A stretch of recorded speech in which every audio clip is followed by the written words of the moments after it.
Merhaba, kanalıma hoş geldiniz. Yeni bir projeyle karşınızdayım. Üzerimde görmüş olduğunuz bu ekru renk efil efil eteği çalıştım. Umarım sizler de benim kadar beğenirsiniz. Çünkü ben çok beğendim. Şahane bir etek oldu. Ekru olduğu için bir tık sanki kilolu gösteriyor. Şöyle görebildiğiniz açıdan görünmeye çalışıyorum. Şahane bir etek, sarma iplik kullandım. Her zamanki gibi kendi bedenime göre çalıştım. Sizler de videomu takip ederek, talimatları uygulayarak kendi bedeninize göre çok rahatlıkla uyarlayabilirsiniz. Çok güzel, tatlı bir proje. Tabii ki etek olduğu için biraz sabır gerektiriyor. Öyle kolay bir günde, 2 günde bitecek diye vaatler veremem. Boş vaatler veremem. Ama sonuç şahane. Bence herkesin dolabında olması gereken bir model. İçerisine böyle astar etek giydim. Bunu isterseniz sahilde falan böyle direkt bikinilerin üzerine de giyebilirsiniz. Çok güzel efil efil bir etek oldu. Şöyle yapısı gayet ince, dökümlü, şahane bir etek oldu. Ben sarma iplik kullandım her zamanki gibi. 3 milim tığ kullandım. Elim mümkün olduğu kadar gevşek tuttum. Eteğin boyu şu an görünmüyor ama yanlara direkt görsellerini ekleyeceğim. Instagram hesabımda da detaylı video ve fotoğraflar olacak. Oradan da rahatlıkla ulaşabilirsiniz. Videoma geçmeden önce kanalıma abone olmayı, beni takip etmeyi ve yeni projelerimden hemen haberdar olmak için zili tıklamayı unutmayın. Birçok bomba gibi projemiz gelecek. Şahane bir yaz olacak örgü açısından. Üzerimde gördüğünüz modellerden birçok versiyon çalışacağım. Hatta bir sonraki projem elbise olacak. Günlük hayatta giyebileceğimiz efil efil şahane bir elbise yapmayı planlıyorum. Bu ve diğer bütün projelerim için beni takip edin. Instagram linkini açıklama kısmına ekleyeceğim. Oradan rahatlıkla ulaşabilirsiniz. O zaman keyifli seyirler. Evet, eteğimiz için bu şekilde kiloluk sarma ipliklerden kullanacağım. Tığım şöyle 3 milim. İpimin yapısı bayağı bir ince, bilerek böyle ince bir ip tercih ettim. Çünkü efil efil dökümlü olsun istiyorum. Ağır örgülerden hoşlanmıyorum. Şimdi zincir çekerek başlıyoruz. Diğer örgümde basen kısmını 90 santim üzerinden yapmıştım. Şöyle yani hesapladığımızda basenime geçirdiğimde 90 santim üzerinden hesaplamıştım ama bayağı bir geniş oldu. O yüzden bu örgümde 80 santim üzerinden zincir çektim. Yani şu an kaç zincir olduğunu bilmiyorum. Yani şu çekmiş olduğum zincir 80 santim uzunluğunda. Hatta şöyle gösterelim. Yabancı takipçilerim için. Neyin 80 santim olduğunu belki daha net anlarlar. Hatta bakın şöyle sündürdüğümüz zaman 85'e doğru geliyor. Çünkü bakın esneme payı olan bir model bakın. O yüzden de şöyle esnetmeden direkt koyalım masanın üzerinde.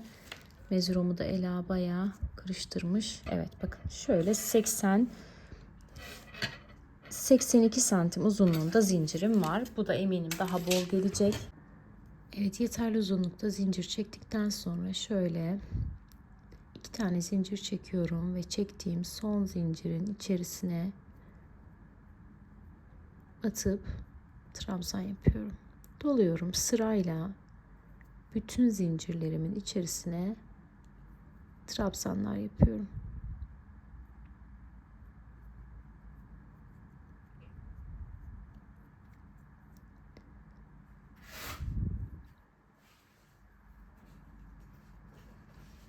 Evet, sıra sonuna kadar aynı işlemi tekrarlıyorum.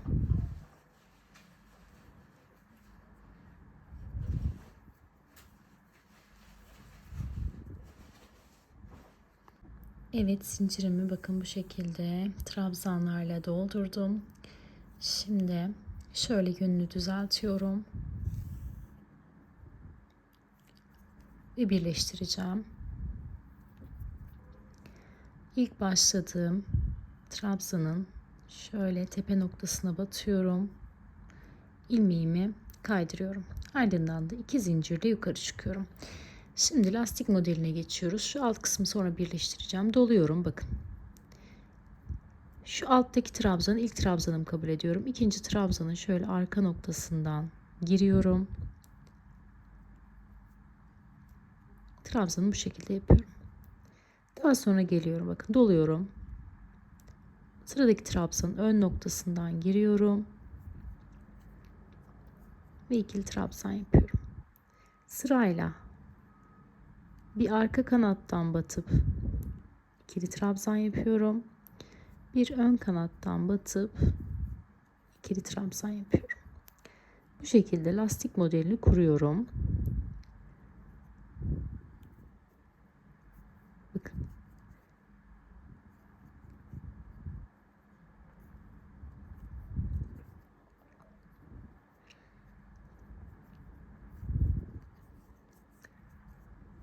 Bakın. Ön kanattan böyle batıyorum. İkili trabzan doluyorum arka kanattan. Böyle batıyorum.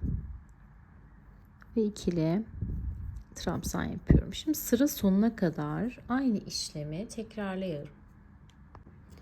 Evet, sıra sonuna kadar trabzanlarımı yaparak geldim. Bakın bu şekilde lastiğimi oluşturdum. Şimdi bakın en son önden aldım, ön kanattan. Şimdi şunu arka kanattan alıyorum.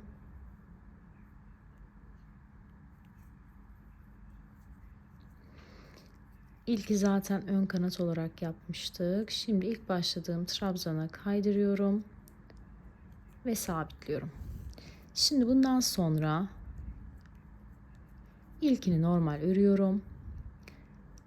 Arkadan olanları, arka kanattan olanları yine arka kanattan alıyorum. Ön kanattan olan trabzanlarımı ön kanattan alıyorum. Bakın. Bir arka kanat, bir ön kanat yaparak istediğimiz, dilediğimiz uzunluğa kadar lastiğimizi örebiliriz. Bakın. Bir arka kanattan alıyorum. Bir ön kanattan. Bu şekilde aynı şekilde hiçbir değişiklik yapmadan istediğimiz uzunlukta lastiğimizi örebiliriz. Bakın. Evet, lastiğimi belli bir uzunlukta ördüm ve şimdi modelime başlıyorum. 2 tane zincir çekiyorum. Aynı noktaya batıyorum ve bir trabzan yapıyorum. İlk zincirimle birlikte 2 tane trabzanım oldu. Arada 2 zincir çekiyorum. Ve yanına yine 2 tane ikili trabzan yapıyorum. V grubumuzu oluşturmuş olduk. Şimdi arada 3 zincir çekiyorum. 3 boşluk atlıyorum. Dördüncüsüne giriyorum. Ve yine 2 tane ikili trabzan. Arada 2 zincir. Yine 2 tane ikili trabzan yapıyorum.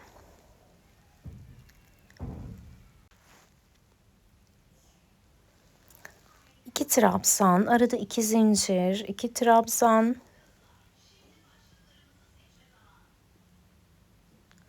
Aynı örüntüyü devam ettiriyorum. Evet, sıra sonuna geldim. 3 zincirimi çektim. Şurada 3 tane boşluğum kaldı. Bakın tam eşit oldu. Şimdi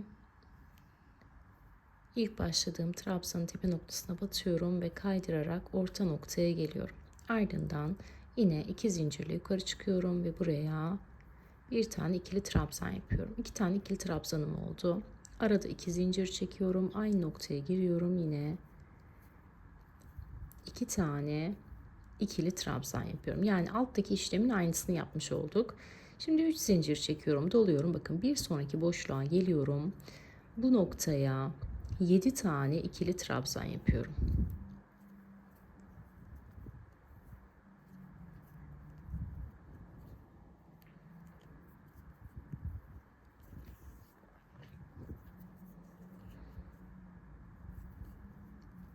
Altı ve 7. Bakın.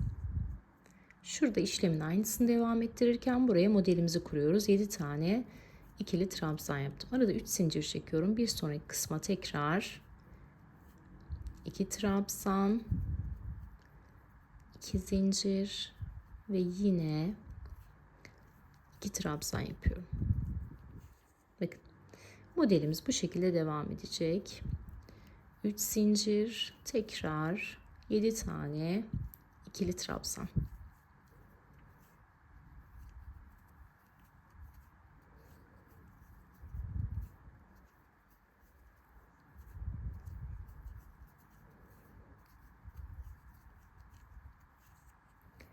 3 zincir, aralarda hep 3 zincirimiz var. Bir sonraki boşluğa giriyorum.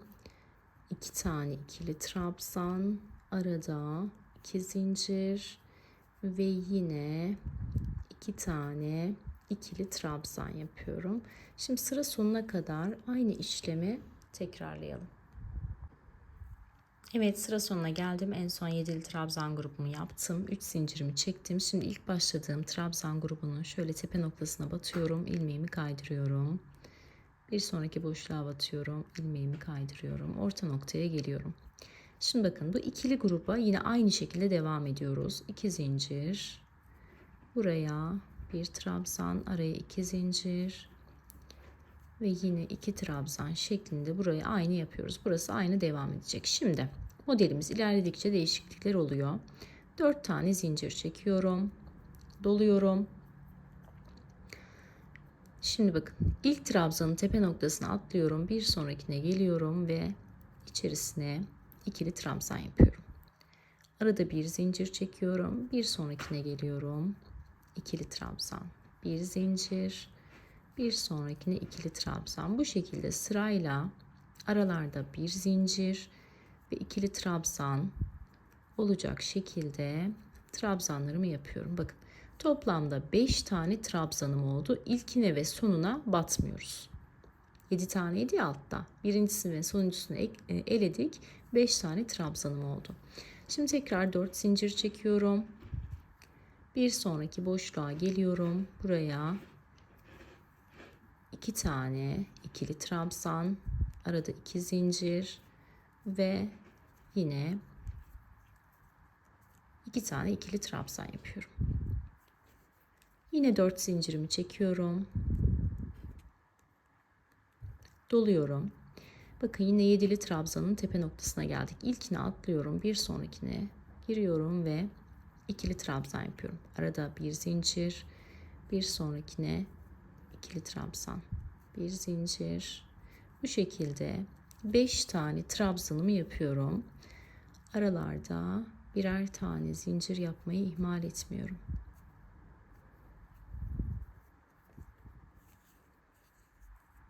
Bakın, bu şekilde. 4 tane zincirimi çektim ve yine aynı şekilde modelimi devam ettiriyorum.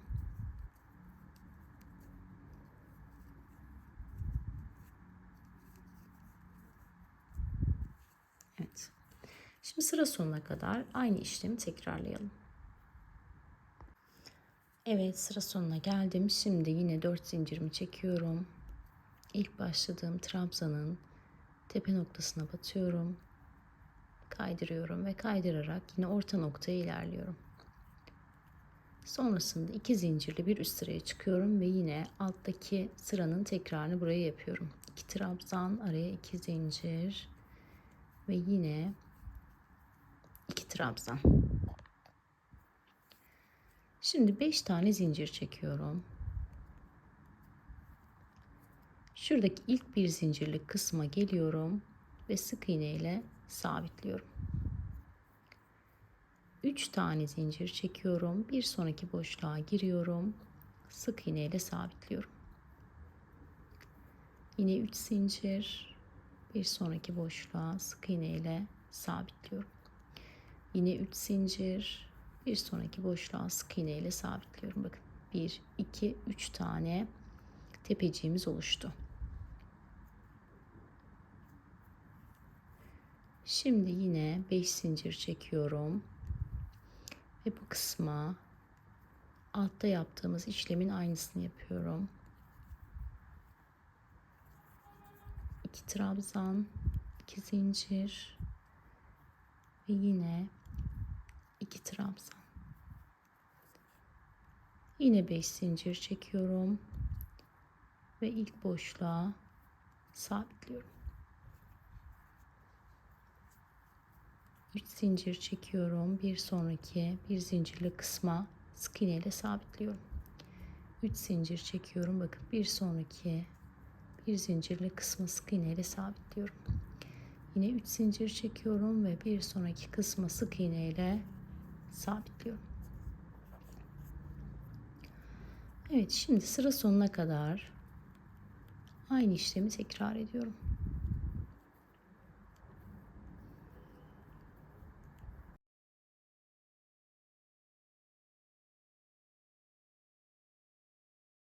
Sıra sonuna geldim. Yine 5 zincirimi çekiyorum. Sıramı kapatıyorum her zamanki gibi. Orta noktaya geliyorum ve 2 zincirle bir üst sıraya çıkıyorum. Buraya yine 2 trabzan, 2 zincir, 2 trabzan yapıyorum. Bakın buraya kadar alttakilerle aynı işlemi yaptık. Şimdi yine 2 zincir çekiyorum ve aynı noktaya 2 tane daha ikili trabzan yapıyorum. Burada bakın trabzan grubumu üçlemiş oldum. Burada ikiliydi alt kısımlarda, burada üçledik. Şimdi 6 zincir çekiyorum.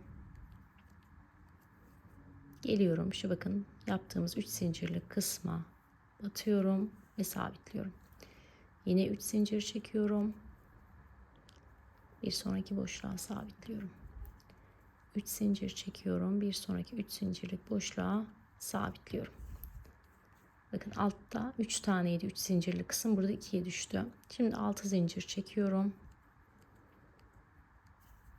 Doluyorum ve bu gruba yine 2 tane ikili trabzan, arada 2 zincir, yine 2 tane ikili trabzan, arada 2 zincir ve yine 2 tane ikili trabzanımı yapıyorum. Bu sırada da yapacağımız işlem bu. 6 zincir,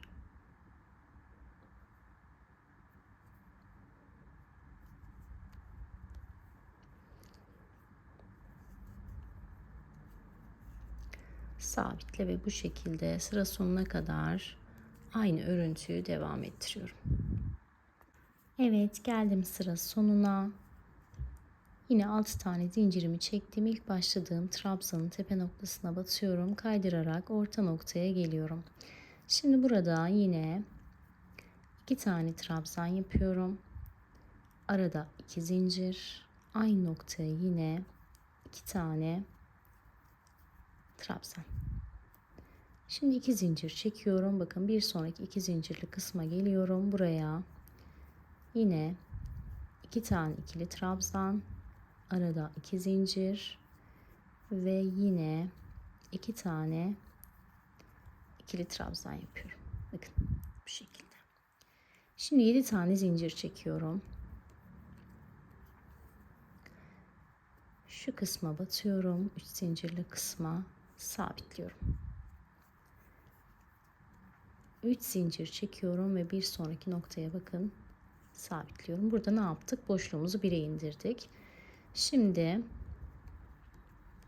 7 tane zincir çekiyorum ve yine buraya 2 trabzan, arada 2 zincir ve 2 trabzan yapıyorum. Arada 2 zincir, bir sonraki 2 zincirlik boşluğa giriyorum. 2 trabzan, 2 zincir ve yine 2 trabzan yapıyorum. Bakın bu şekilde. Şimdi sıra sonuna kadar aynı işlemi tekrarlayalım. Evet, sıra sonuna geldim. 7 tane zincirimi çektim. Yine ilk başladığım trabzandan kaydırarak ilk 2 zincirlik noktaya geliyorum.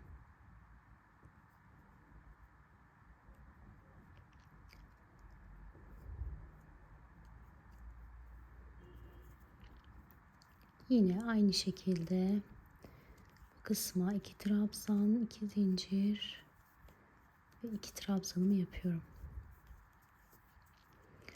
Arada 2 zincir, bir sonraki 2 zincirlik boşluğa giriyorum ve buraya yine trabzan grubumun aynısını yapıyorum. Bakın bu şekilde. 2 zincir çekiyorum, bir sonraki 2 zincirlik kısma geliyorum ve aynı işlemi tekrarlıyorum.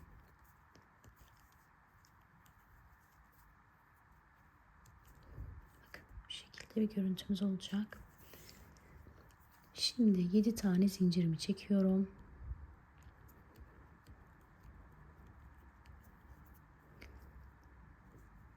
Orta noktaya batıyorum ve sabitliyorum. Yine 7 tane zincirimi çekiyorum. Ve aynı trabzan gruplarımı yapıyorum.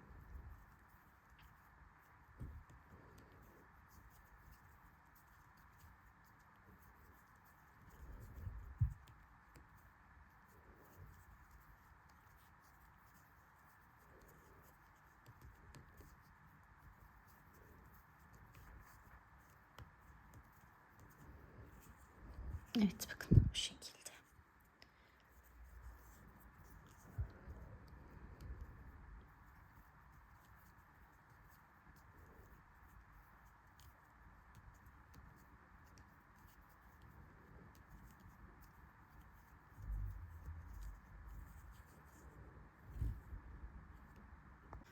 Evet, şimdi sıra sonuna geldim. 7 zincirimi çektim. İlk başladığım trabzan grubunun tepe noktasına battım ve kaydırdım. Şimdi bakın, ilk motifimizi oluşturmuş olduk. Şimdi ikinci motifimizi oluşturacağız. İkinci motifimizi de bakın bu kısımdan değil, tam şu üçlünün orta noktasını oluşturacağız. Bu kısımdan da normal şu trabzan gruplarını, şu yaptığımız su yolu modelini yapacağız. Şimdi orta noktaya geliyorum. 2 zincir çekiyorum. Buraya yine trabzan gruplarımı yapıyorum. Arada 3 tane zincir çekiyorum. Geliyorum tam orta noktaya, bakın buraya 2 3 4 5 6 7 ve 8 tane trabzan yapıyorum. Bu sefer bu ananası 8'li trabzanla yapacağım. Çünkü şurada çok gözüme küçük göründü ananas. Bir tık daha büyük olsun istiyorum. O yüzden 8'e çıkarıyorum. Hem de böyle eteğe bir tık volan katsın diye, hani aşağı doğru açılma olsun diye. Evet, buraya 8 tane trabzanı yaptıktan sonra 3 zincir çekiyorum. Başına doluyorum, bakın bu noktaya batıyorum. Buraya 2 tane ikili trabzan yapıyorum. Ardından zincir vesaire çekmeden bakın direkt başına doluyorum. Bir sonraki şu 2 zincirli kısmı atlıyorum. Ve buraya 2 tane ikili trabzan yapıyorum. Ve bu şekilde bu arayı, bu ananası kapatmış oluyorum. Bakın, bir tane şu tekli gruptan, bir tane 8'li gruptan, bir de buradan tekli grup oluşturdum. Şimdi arada 3 zincirimi çekiyorum. Bakın bir sonraki boşluğa giriyorum. Buraya 8 tane ikili trabzan yapıyorum.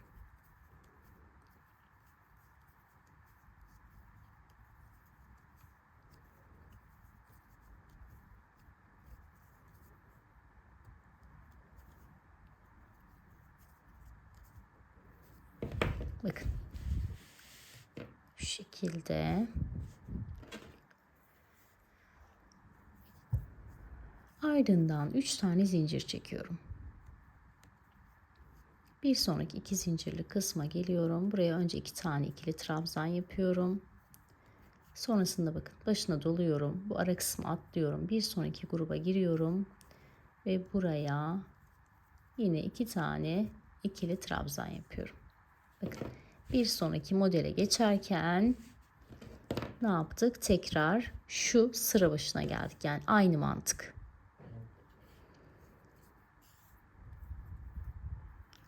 Şimdi bu şekilde sıra sonuna kadar aynı örüntüyü devam ettirerek ilerliyorum.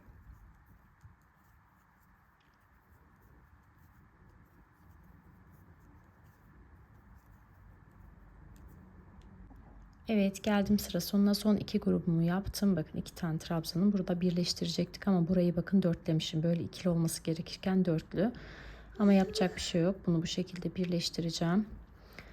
Artık burada küçük bir hata yaptık ama önemli değil. Arada karışır gider. Şimdi 3 zincirle yukarı çıkıyorum. Aynı noktaya batıyorum. İkisini bakın birleşim noktasına. Buraya 2 trabzan. Arada 2 zincir. Ve yine 2 trabzan yapıyorum. Yani şu V'li grubu bu sefer bu ananasların ortasından yapıyorum. Şimdi 4 tane zincir çekiyorum. Bakın geldim burada 8'li trabzan. Yeni ananasımın oluşma noktasına. İlkini atlıyorum, ikincisine giriyorum. Buraya ikili trabzan yapıyorum. Arada bir zincir çekiyorum. Sırayla birer zincirle ikili trabzanlarımı yapıyorum.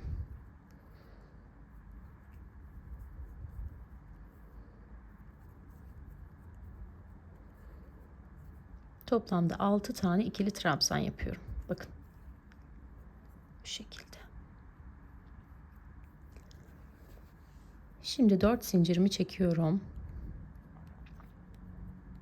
Doluyorum. Bakın tam ikisinin birleşim noktasına doğru olan kısım burası. Şurada bir yanlışlık yaptık. Bu noktaya giriyorum. Burada yeni V grubumu oluşturuyorum. 2 trabzan, arada 2 zincir ve yine 2 trabzan. Bakın, tam olarak bu. 4 zincir çekiyorum. Devam ediyorum. İlkini atlıyorum. İkincisinden itibaren ikili trabzanlar yapıyorum.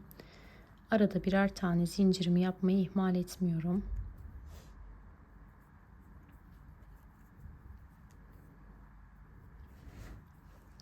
Toplamda 6 tane trabzan olacak bu noktada.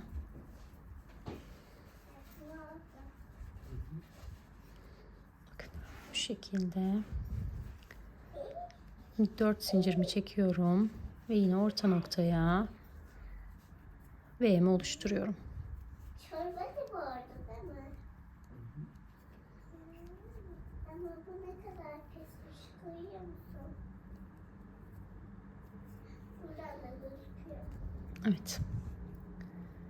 Bakın bu şekilde sıra sonuna kadar aynı işlemi devam ettiriyoruz.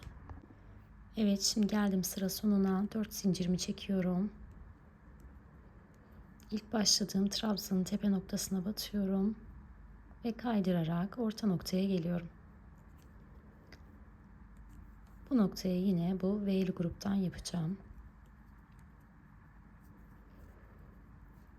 2 trabzan, arada 2 zincir ve yine 2 trabzan. Şimdi 5 zincir çekiyorum. Ama yine var. İlk 2 zincirli kısma bakın. Giriyorum. Sabitliyorum. 3 zincir çekiyorum. Bir sonraki kısma. Birinci zincir grubum. İkinci zincir grubum.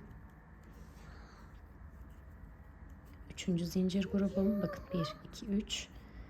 3 zincir daha çekiyorum ve 4. zincir grubumu yapıyorum. Burada ananasımızı biraz daha büyüttük alttakine göre. Bakın alttaki daha darken bu daha geniş oldu. Şimdi 5 zincir çekiyorum. Bu noktaya yine trabzan grubumu yapıyorum. 2 trabzan, 2 zincir ve yine 2 trabzan. 5 zincir çekiyorum.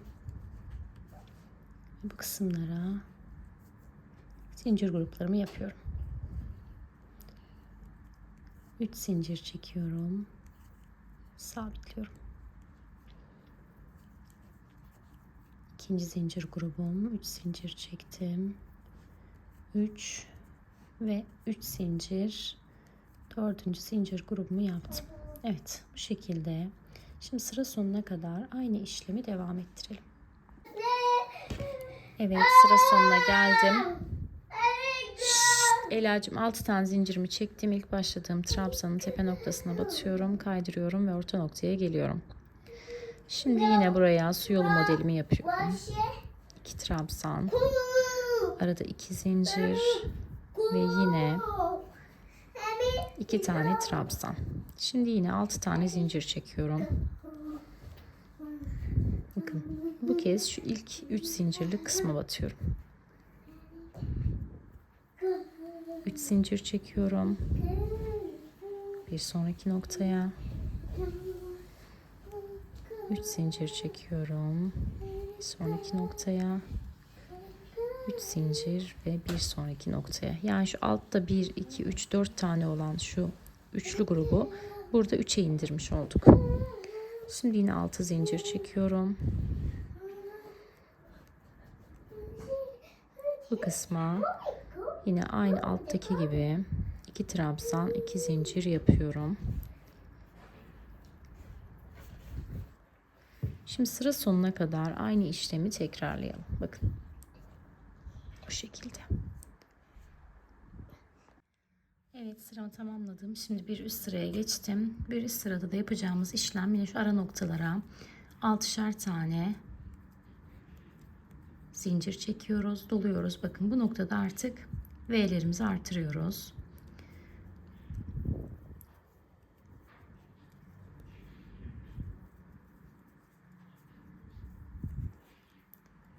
V'mi yaptıktan sonra 2 zincir çekiyorum ve aynı noktaya 2 tane daha trabzan yapıyorum. Bakın bu sırada V'miz 3'e çıktı. Yine 6 zincir çekiyorum.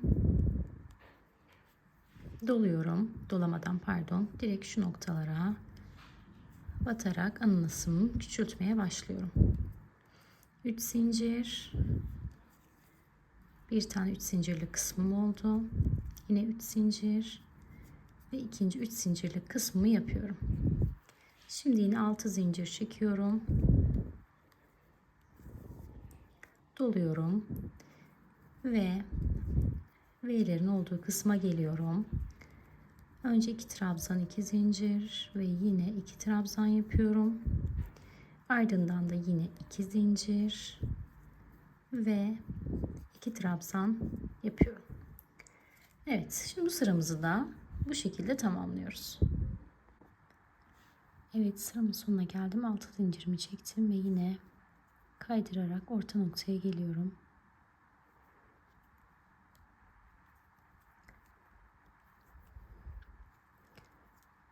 Hemen 2 tane ikili trabzan yapıyorum.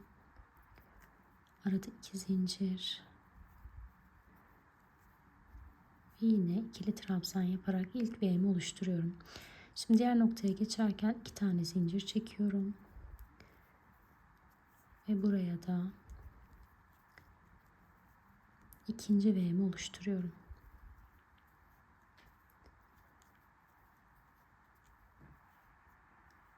Bakın bu şekilde.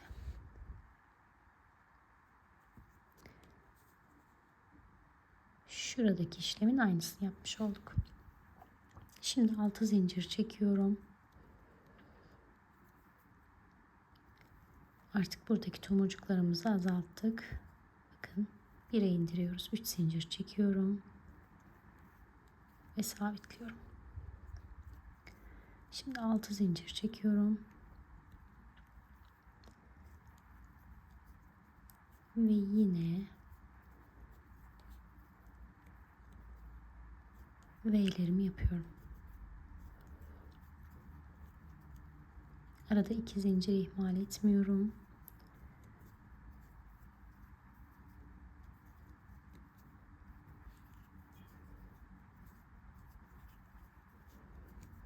Evet, bu şekilde sıra sonuna kadar aynı işlemi tekrarlıyorum. Evet, sıra sonuna geldim. 6 zincirimi yaptım ve yine kaydırarak 2 zincirlik kısma geliyorum. Şimdi bakın artık son sırayı yapacağız. Bundan sonra yeni ananas kurulumunu yapacağız. Hemen şuraya 2 tane ikili trabzan yapıyorum. Arada 2 zincir ve yine 2 tane ikili trabzan.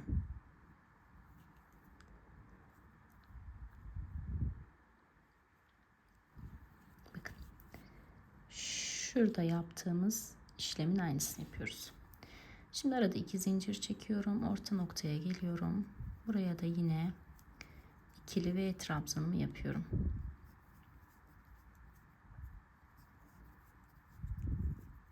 Arada 2 zincir ve üçüncü kez ikili ve trabzanımı yapıyorum.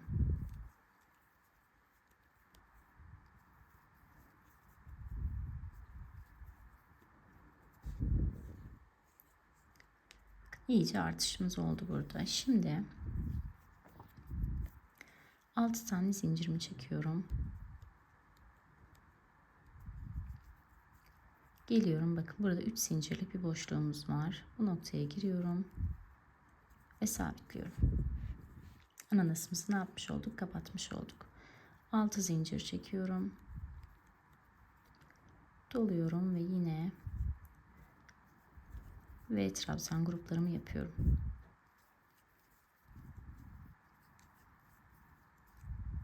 Bakın, ananasımız kapandı. Bu kısım ne yaptı? Genişledi.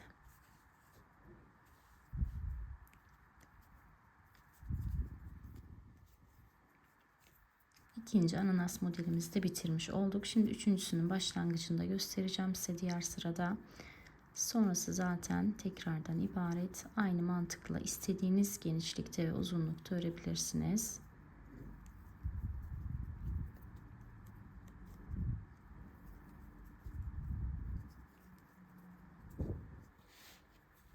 Evet. Şimdi sıramı tamamlayıp geliyorum. Evet, geldim sıra sonuna. 6 zincirimi çektim ve yine bitişimi yapıyorum. Şimdi ananas modelimizi tamamlamış olduk. Bakın, bir modelimizi tamamlarken diğer modelimiz için de zemin hazırladık. Şimdi de diğer modelimiz için temel atarken buradan da şu kısım için temel atacağız. Yani bakın, tam zıttı. Model artık kendini belli etti. Bir bu noktadan ananasımızı yapacağız. Bir bu noktadan, bu şekilde dönüşümlü olarak devam edecek. Şimdi diğer modele başlamayı da göstereceğim. Bundan sonrası zaten tekrardan ibaret. Buraya bir tane ikili trabzan yapıyorum. Bakın. Şurada yaptığımız gibi. Arada 3 tane zincirimi çekiyorum. Şimdi geliyorum, ananasım için temel atıyorum. Ananasımın büyüklüğünün ne kadar olmasını istiyorsam o kadar trabzan yapacağım. Şimdi ben burada 8 trabzan yapmıştım. Bakın, şurada 7 trabzan yapmıştım. Burada da 9 trabzan yapacağım. Aynı mantık, sadece ananasım daha büyük olacak. İlerleyen etek uçlarına doğru bakacağım. Ne kadar çok genişlemesini istiyorsam ona göre buradaki trabzan sayısını artıracağım.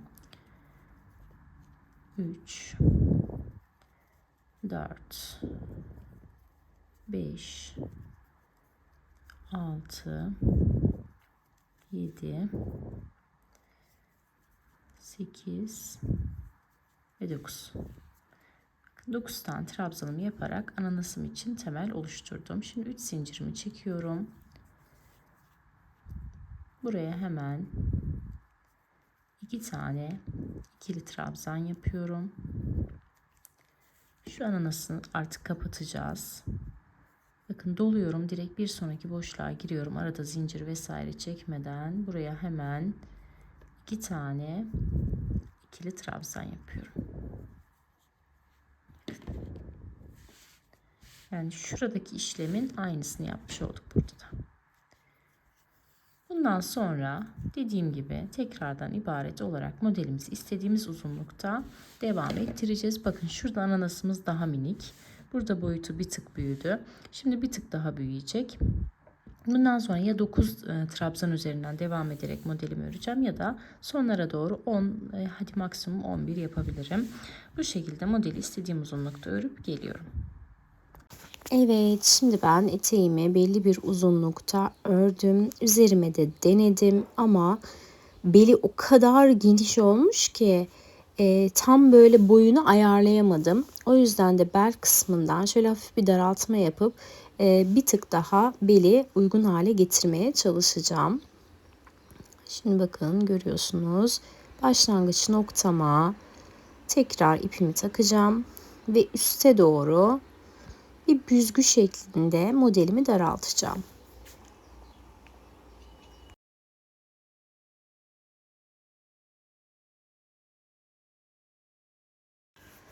Evet, ipimi sabitledikten sonra şöyle, bakın, ön kanat görünen kısım var.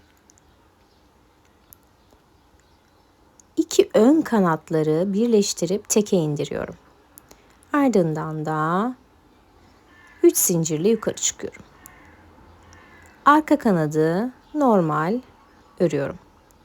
Şimdi ön kanada geliyorum. Ön kanattan normal örüyorum. Yani bir ör bir kes yapmış olacağız. Arka kanatları normal bakın aldım. Şimdi geldim ön kanada. 2 ön kanadı belinin çok dar olmasını istediğim için birlikte alıp örüyorum. Sıradakini arka kanattan trabzanımı yapıyorum.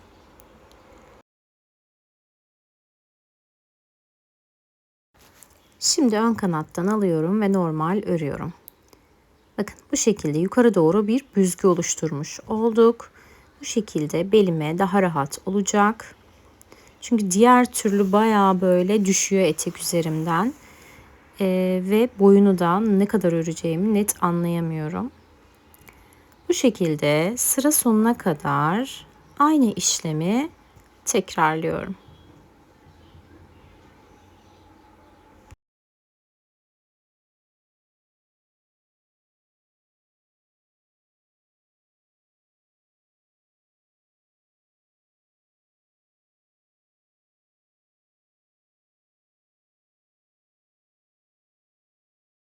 Evet, sıra sonuna geldim. Şimdi birleştirme yapacağım. İlk başladığım trabzana batıyorum.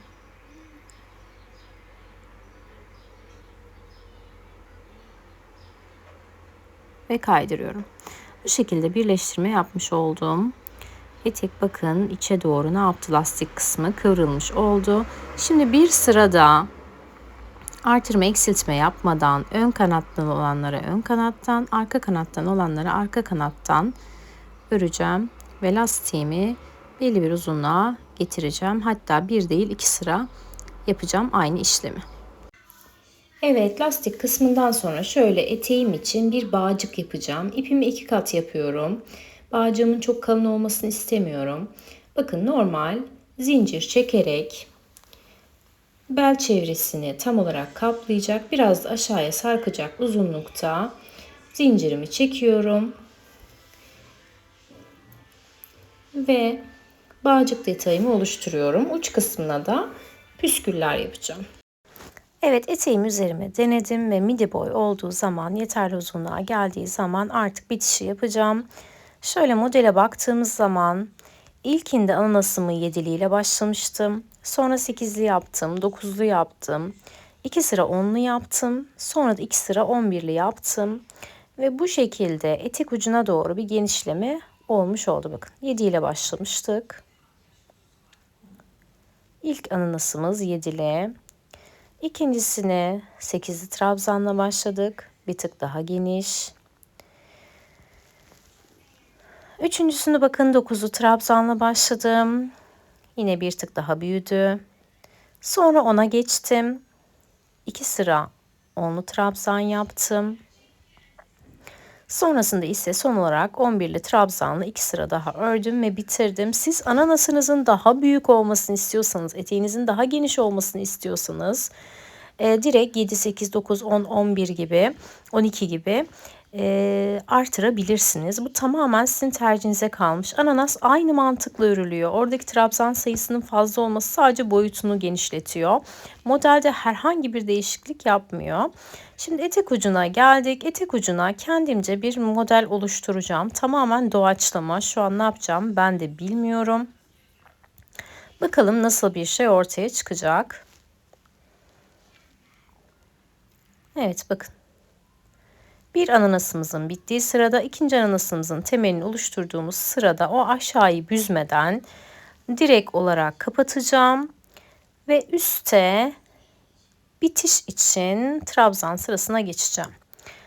Şimdi 2 zincirle yukarı çıkıyorum. Bunu ilk trabzanın tepe noktasını trabzanı sayıyorum. İkinci trabzanın üzerine bir trabzan yapıyorum. Orta boşluğa geliyorum. Bir tane trabzan yapıyorum. Trabzanların üzerine birer tane trabzan.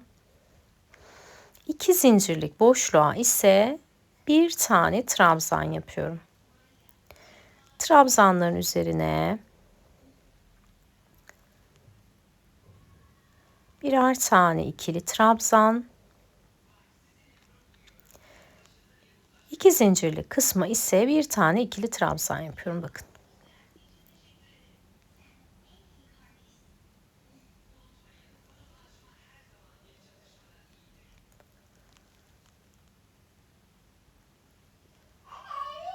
Bu şekilde ilerliyorum. Bakın trabzanlarımız böyle yelpaze gibi açılacak.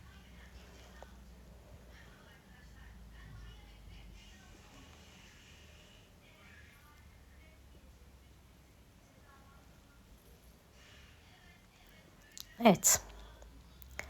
Şimdi geldik şuraya 6 zincirli kısma. Buraya da 3 tane ikili trabzan yapacağım. Direkt 6 zincirle doldurursak orası çok geniş olacak ve hoş olmayacak. O yüzden 3 tane ikili trabzan yapıyorum. Sonrasında bakın tam ananasın tepe noktasına geldiğim zaman ise başına dolayıp oraya bir çakma trabzan yaparak güzel bir geçiş yapıyorum. Doluyorum. Aynı işlemi devam ettiriyorum. 6 zincirli kısma 3 tane ikili trabzan yapıyorum. Diğer kısımlarda trabzanların üzerine birer tane ikili trabzan. Harika duruyor gerçekten.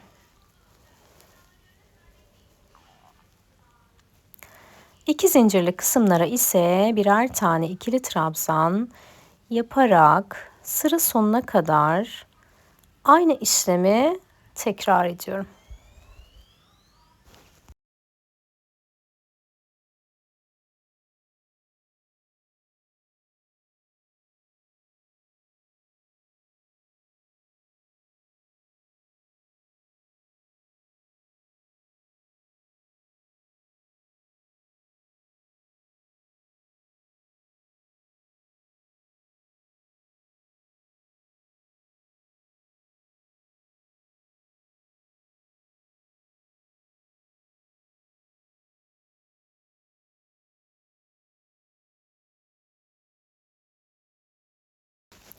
Evet, bir üst sıraya geldiğimizde de yine trabzanların tepesine birer tane batarak ilerliyorum. Şu ortada bakın 6 zincirli kısma yapmış olduğumuz 3 tane trabzanın üzerine bir şey yapmıyoruz. Karşı taraftan da 3 taneyi atlıyoruz. Direkt motifin üzerindeki 4. trabzandan orta kısmı birleştiriyoruz. Bu noktada araya zincir vesaire çekmiyoruz. Bakın böyle bir geçişimiz olacak. Arada birer tane zincir çekerek trabzanlarımı yapıyorum. Bu kısmı detaylı çekmiştim ama kaydetmemiş maalesef. Umarım anlaşılır. Aralarda birer tane zincirle trabzanların üzerinden gidiyorum. Evet, aralarda bir zincirli trabzanımı yaparak sıra sonuna geldim. Şimdi bakın burada 3, burada 3 trabzanım kaldı. Arada zincir çekmeden şu ilk başladığım trabzana batıyorum ve kaydırıyorum. Ardından da şöyle kaydırarak 1, 2,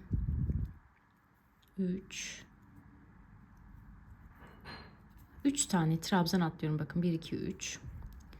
Dördüncüsüyle devam ediyorum. Bir üst sıraya çıkıyorum. 3 zincir çekiyorum.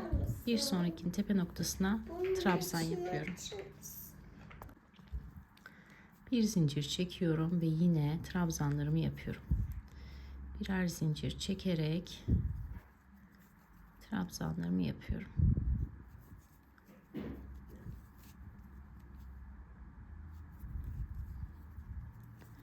Aralarda birer tane zincirim var. Her trabzanın tepe noktasına batarak ilerliyorum. 3 trabzan kalınca karşı tarafa geçeceğiz.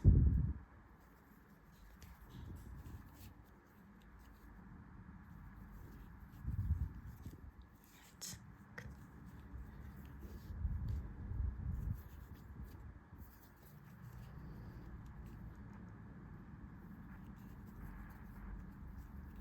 Bir, iki, üç tane trabzan kaldı. Bakın. Doluyorum. 1, 2, 3 tane trabzan atlıyorum. Dördüncüsüne giriyorum. Karşı tarafa geçiyorum. Sabitliyorum. Bakın. şöyle bir bitişimiz olacak. Şurası bir tık ayrık mı kaldı acaba? 2 tane bırakalım bu sefer. Nasılsa gelişi güzel yapıyorum. Herhangi bir modele bağlı kalmıyorum. Arada 2 tane boşluk bırakıp yapalım. Çok kasmasın. Doluyorum. Bakın 2 tane atlıyorum. Şuradan üçüncüsüne giriyorum. Ve sabitliyorum. Evet. Böyle çok daha şık durdu. Bir zincir çekiyorum ve her trabzanın tepe noktasına birer tane trabzan yapıyorum. Aralarda bir zincir, trabzanların tepe noktalarına birer tane trabzan yapıyorum. Bakın bu şekilde.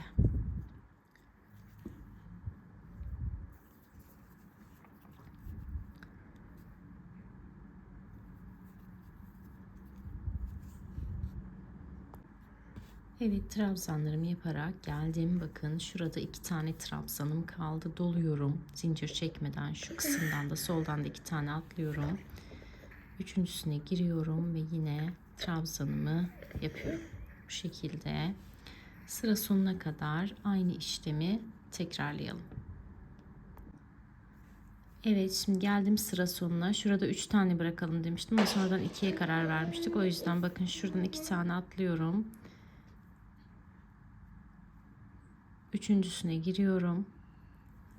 Burada bir orantısızlık olmasın diye buraya trabzanımı yapıyorum. Sonra şöyle ilk başladığım trabzanın tepe noktasına batıyorum ve kaydırıyorum. Evet. Bu şekilde bu sıramızda bitirmiş olduk. Şimdi bir de bitiş sırası yapacağız ve artık eteğimizin finalini yapacağız. Şu 2 tane zincir çekiyorum bakın. Sonra şu kısma batıyorum. Ardından da bir sonraki trabzanın tepesine sabitliyorum. 2 tane zincir çekiyorum bakın. Şu kısımdan batıyorum. Sık iğne yapıyorum. Ardından da bir sonraki trabzanın tepe noktasına batıyorum, sabitliyorum. 2 zincir çekiyorum bakın. Şu kanattan batıyorum. Bir sık iğne yapıyorum. Ardından da bir sonraki trabzanın tepe noktasına batıyorum, sabitliyorum. 2 zincir, kanada bat, sık iğne yap ve bir sonraki trabzanın tepe noktasına sabitle. Bu şekilde bir bitiş kenar oyası yapacağım.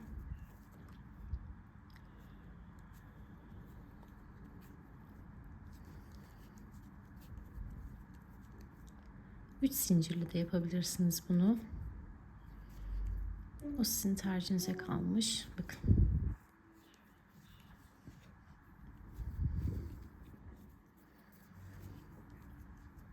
İki zincir.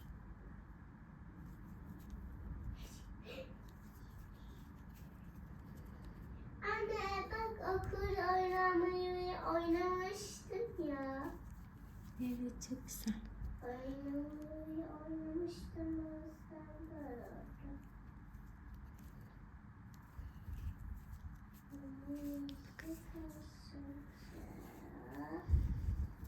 Hiçbir trabzanın tepesine atlamadan Anne, bakın mavi ile yeşil karışınca bu şekilde hangi renk olur?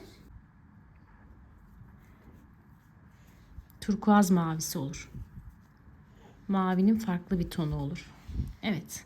Bu şekilde şimdi bütün çevresini geçelim. Evet, eteğimin son haliyle karşınızdayım. Şu bağcık detayını yaptım.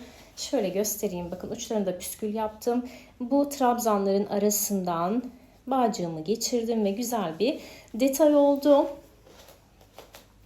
Bloklama da yaptım. Yumuşatıcıyla bekletip güzel sıktım ve kuruttum. Ardından da ütüledim. Bloklamadan sonra boyu bir tık uzadı. Siz ona göre boyunu ayarlayabilirsiniz. Evet, buraya kadar beni izlediyseniz videomu beğenmeyi, kanalıma abone olmayı ve beni takip etmeyi unutmayın. Bundan sonraki şahane projelerde görüşmek dileğiyle. Hoşça kalın.